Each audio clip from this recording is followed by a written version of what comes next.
What is up, guys? This is Chase Oliver 68 here, bringing you my TNA Hardcore Justice 2012 review results. Giving you my thoughts and opinions on the show. So let's get started. This show kicked off with Gunner. Oh, Gunner. And I love you fans for chanting Gunner sucks. See, guys, Gunner doesn't have heel heat. He just sucks. With his tag team partner, Kid Cash, who I don't mind at all. Taking on Guerrero and Supermax Hernandez. And this match was pretty good. I like this opener. And what I like the most, that I think many fans were not picking up on, I don't understand why many fans weren't picking up on this, was the fact that, Guerrero, he was getting beaten down the whole time. And they were trying to show you and build up the suspense of Hernandez coming in, showing that, hey, Hernandez, this guy's still fucking forced to deal with. This guy is a fucking monster. And Kid Cash and Gunner, they don't want anything to do with Supermax, and TNA was building that up pretty damn well in this tag match, if you ask me, baby. And so pretty much, Guerrero the whole time, he put on some good moves in the beginning, but this match was controlled by Kid Cash and Gunner. Ugh, Gunner. But then when Supermax came in, all hell broke loose. Supermax was kicking ass, and I really love the blind tag they did from when Supermax was jumping out of the ring, how Chavo tagged him in, and then Supermax hit his move, and then Chavo hit the frog splash to get up the win. That was a very good move. I thought this was a nice opener. Crowd was into it. Very good opener. Way to build up Supermax to make him seem so much more important. Very smart move, TNA. Thumbs up on the opener. Next up, we get Rob Van Dam against Mr.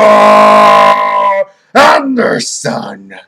And Magnus and the...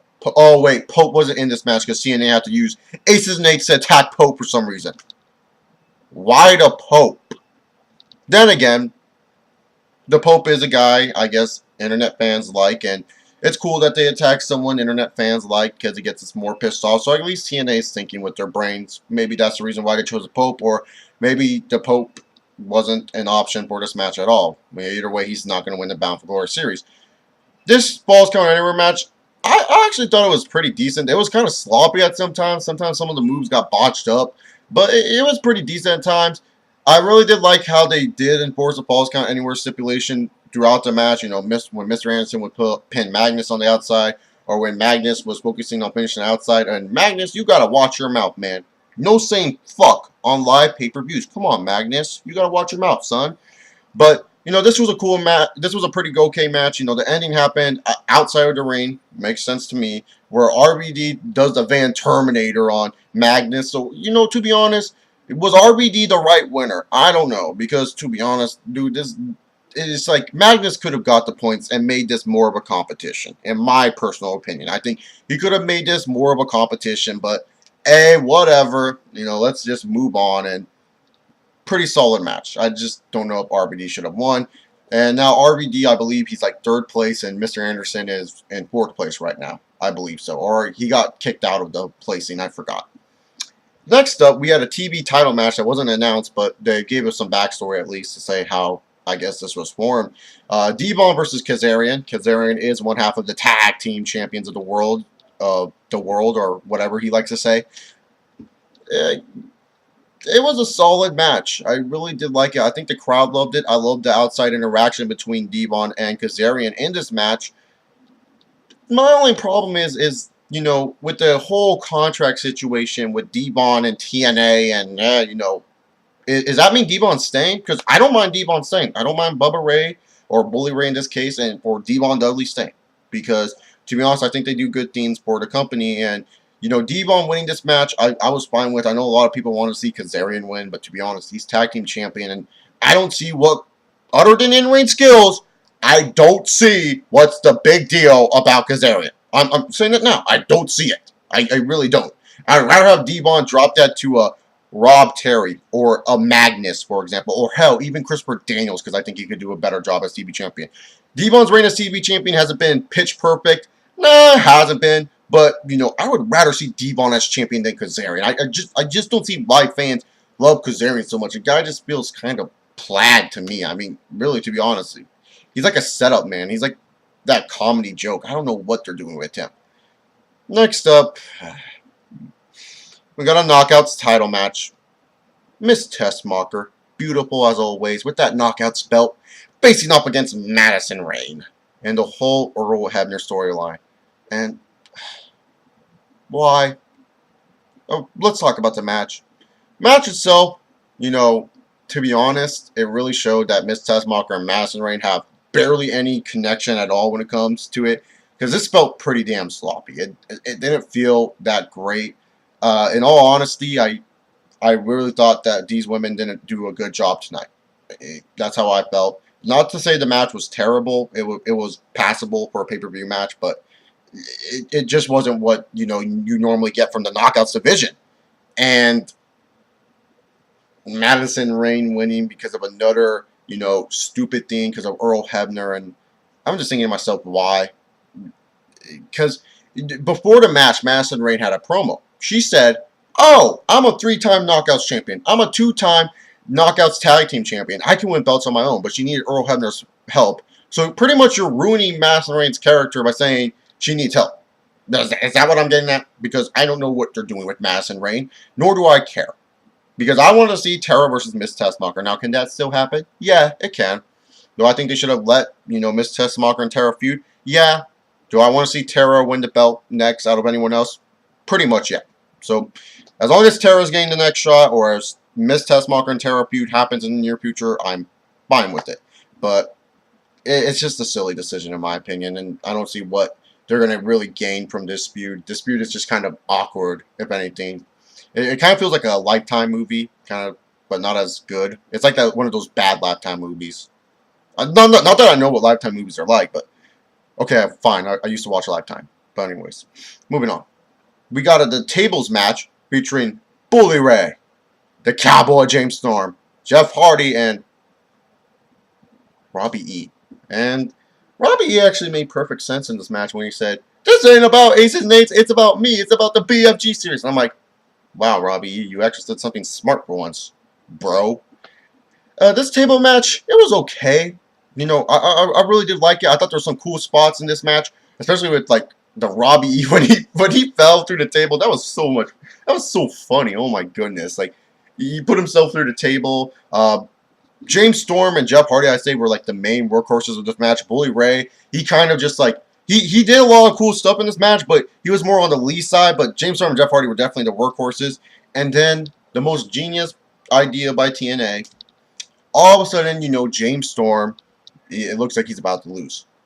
Ace and Eights comes out, and Bully Ray's like, oh shit. And then they take out Bully Ray on the outside, and they're giving the thumbs up to James Storm. And James Storm's like, come on, like he wants to fight them. And then Jeff Hardy's like, oh, fuck this shit. I'm going to beat you up. I got an opportunity in front of me. Beats James Storm up. And then afterwards, it's like, damn, dude, wait. What the fuck is going on? Because, they were giving the thumbs up to James Storm. And James Storm acted like he was not interested. And it was just weird as hell. And then all of a sudden, Jeff Hardy just attacks him.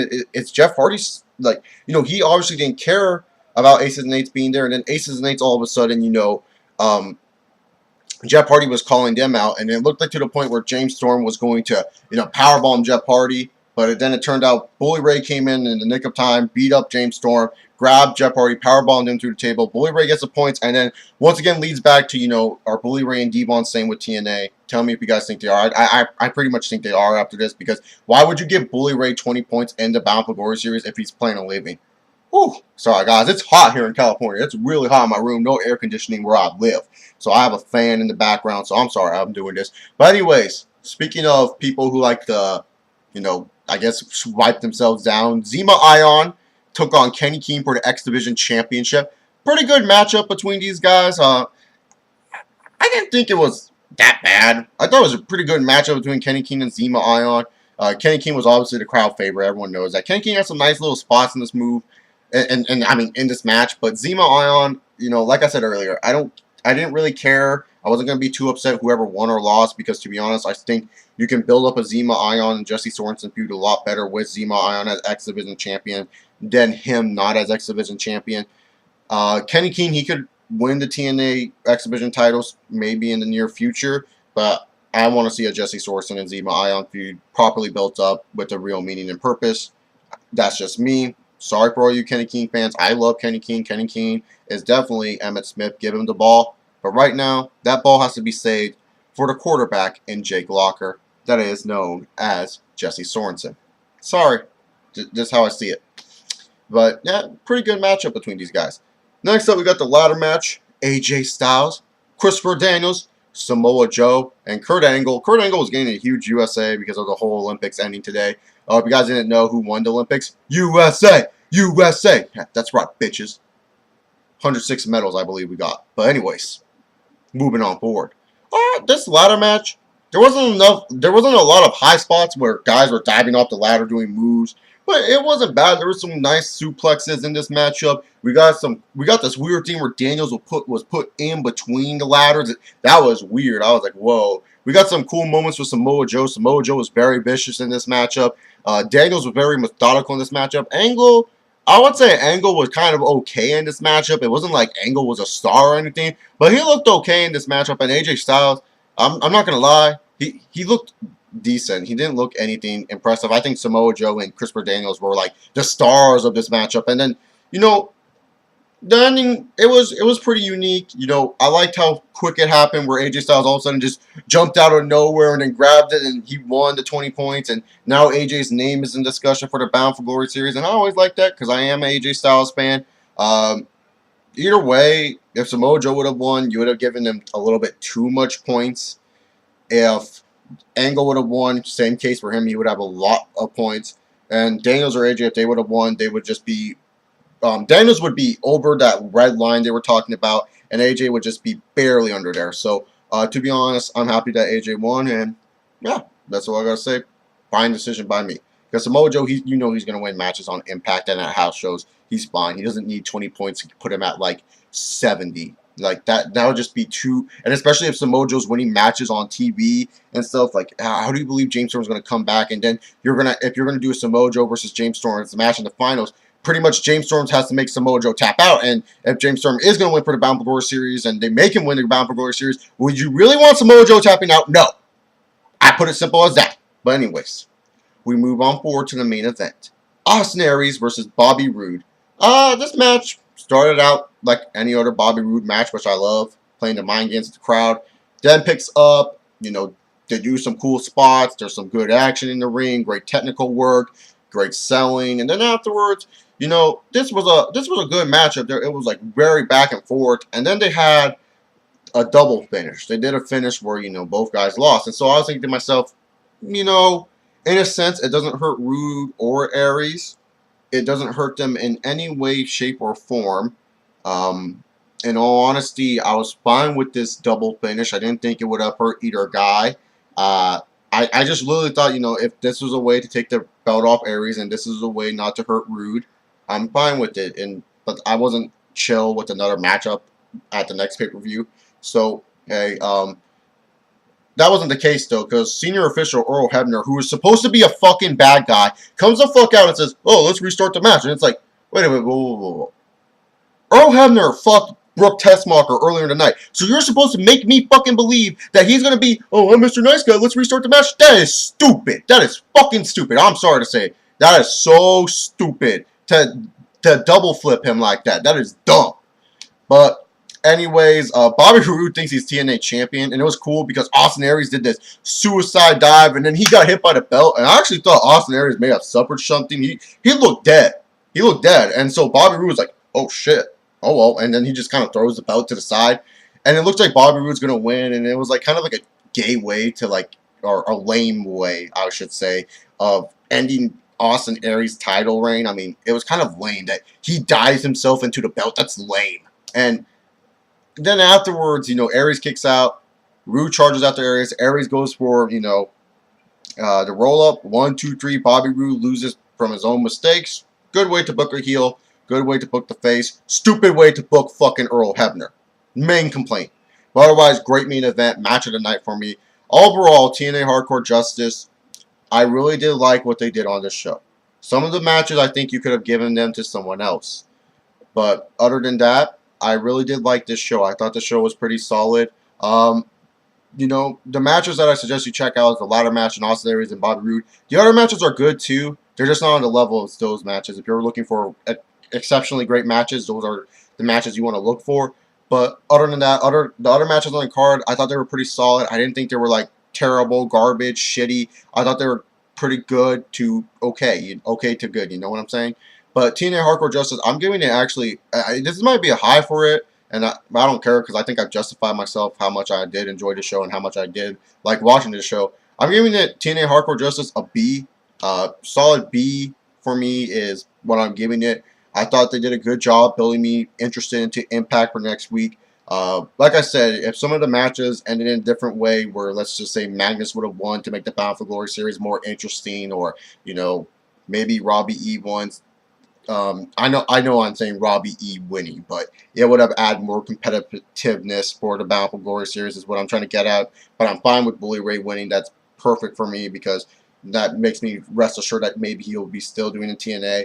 Aces and Eights I didn't think was playing too much of a harsh role tonight, and the world title match was just excellent, and I loved the winner of it. So to be honest, I'm giving this a B. Just some of the matches weren't always so good. If they had a consistent booking of good matches and right results and stuff like that, it would have gone a higher grade. But this was definitely an enjoyable show for TNA, and TNA has been on a roll with the pay-per-views. Tell me what you guys thought about TNA Hardcore Justice. Comment down below. If you guys like video games, check out CO Live videos. Follow me on Twitter at ChaseOliver68. This is Chase Oliver 68. I'm going to go take a shower, and I'll see you all later.